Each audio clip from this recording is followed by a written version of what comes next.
Well, there she goes. Finally got it going this morning.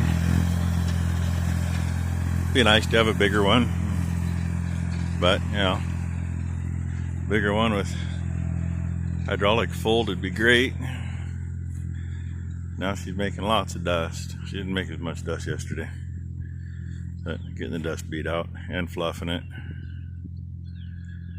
And that's what two windrows look like after she goes through. She's a little slow right here. You got to run it fast. The other rake, we run 1500 most of the time. But this, I told her, you got to have her up there at the PTO line anyway. And she's stuck. Won't be able to change gears because then you just fly too fast.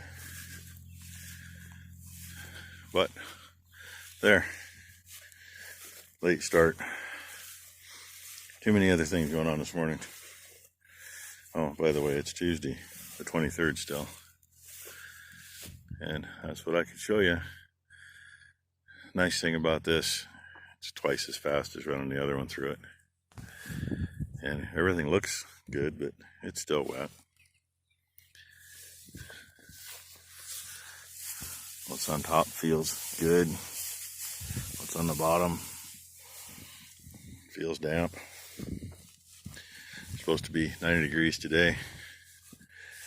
So, I don't know, we might be able to do something tomorrow, but then you see spots.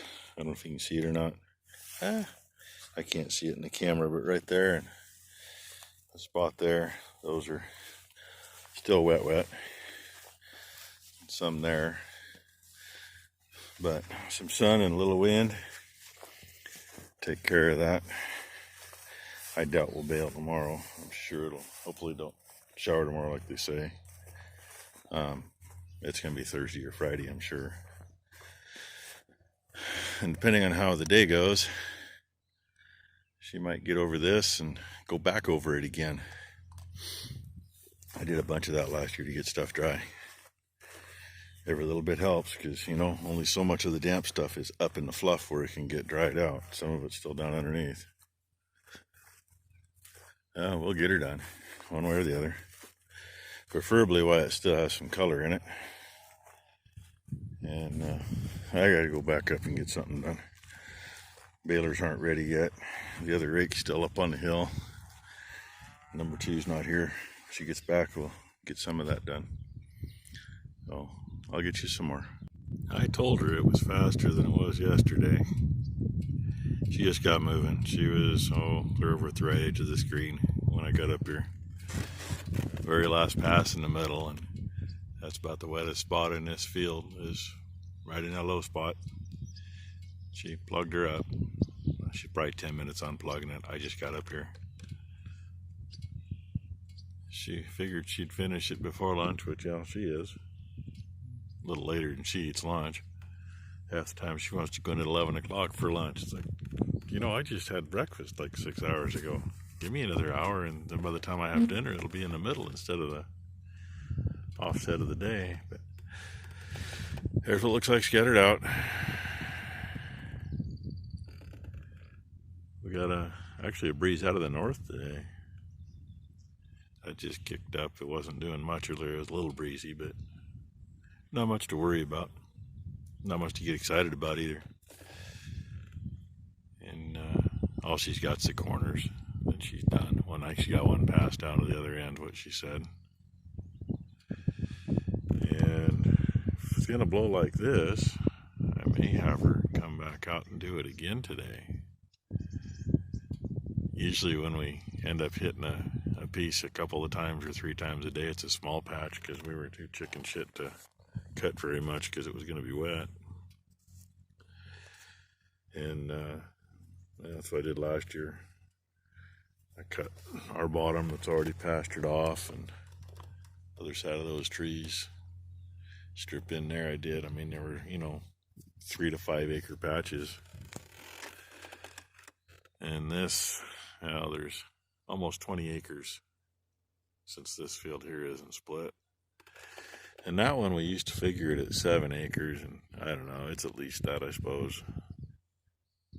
We did move a fence on the north side over there. We moved fir tree in the middle of the screen used to be in the field. We had to go around it and put us in a bad spot in the draw. And I just, screw it. We needed to move the fence because we couldn't get around the other side anyway with equipment, so we moved it. And where those brace posts is there was a fence that went down this side of those trees, to the right of those trees, down to the property line. Because years ago, the other side of those dead cedar trees was timber, and that strip along there, we couldn't get it dry to bale. I mean, the whole rest of the place would be baled, but that strip would still be wet. So this side of the cedar trees, we put a fence across, and we put a fence here to make a lane to go to it, which actually worked out good because we ended up with, I don't know, about a 7-acre pasture, I guess, out of that. It gave us some place to move them to for a little bit, and I just don't have that at the moment, so this gets rained on tough shit, but I hope we can at least get that piece done before it rains. They did actually, they're saying it's not supposed to rain tomorrow now. They've pushed it off to Saturday, Sunday, and Monday, and they're bumped the chance way up, so we'll see what happens. But that's the excitement here today. In the meantime, number 2 and I got cows fed. They're in there blasting through a bunch of little bales now, probably making a mess, dragging half of them out, wasting half of it.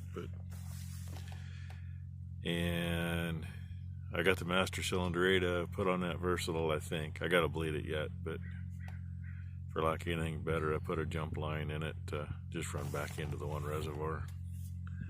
I wasn't gonna mess around trying to put a T in and connect both lines together. And I had to put a short line on to be able to connect to the line that's on the tractor. I think I got it where it needs to be, at least until it's on the tractor. And oh, what these things are. Those clouds have actually only come in probably not even the last hour. So maybe there is still a chance tomorrow, but the app on my phone says there's not anymore. And I didn't catch the news last night, so, Anyway, I'll probably get you some more later. Hey, guess what? One measurement we didn't check on this new master cylinder. By the way, there's what I did, because I can't find anywhere that shows what Versatile did with the one they had. We can put you this way, eh? Where'd my finger? There it is. That port's the one that goes to the brakes. I lost my finger again. I can't even find it. Alright. This is the other one. Well, if you put a plug in that one, you try to use that one, when you step down on the pedal, odds are you're not going to get very far. I mean, you will. There should be a spring in between the two pistons, but you still won't get very far. And it depends on how it's made. General Motors used a spring in the middle. I don't know what Ford did. So I drilled and tapped a hole in the side, put a fitting in there just to run it back. Got to go somewhere with it.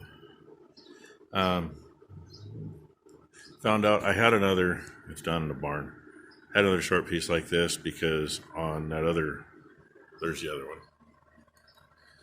On that one, the outlet is right here.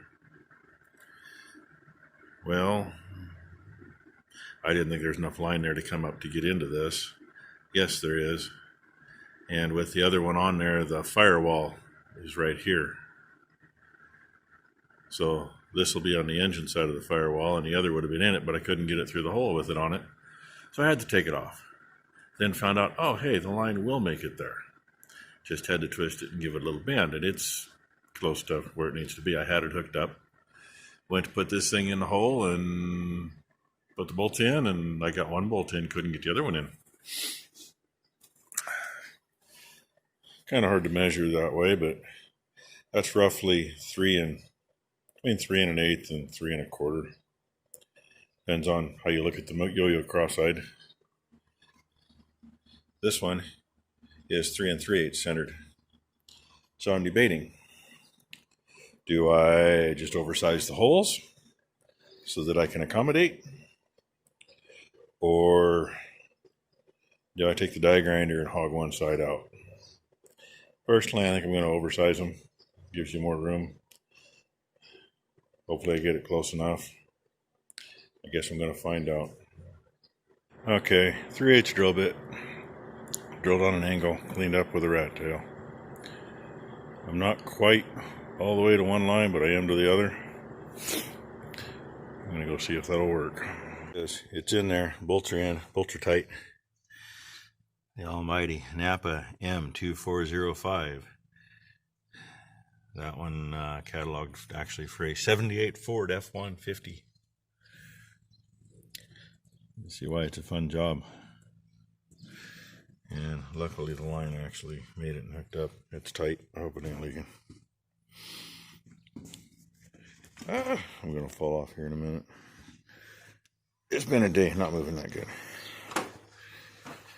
Oh, I had to get that thing out of the way because my bypass line for that one cylinder on the master. And something I wanted to show you real quick. This is my second take on this part, by the way. That's one of the last babies turned out in that bunch. Oh, there's at least 2 of them inside the feeder too. I didn't see those earlier. There's this morning's survivor.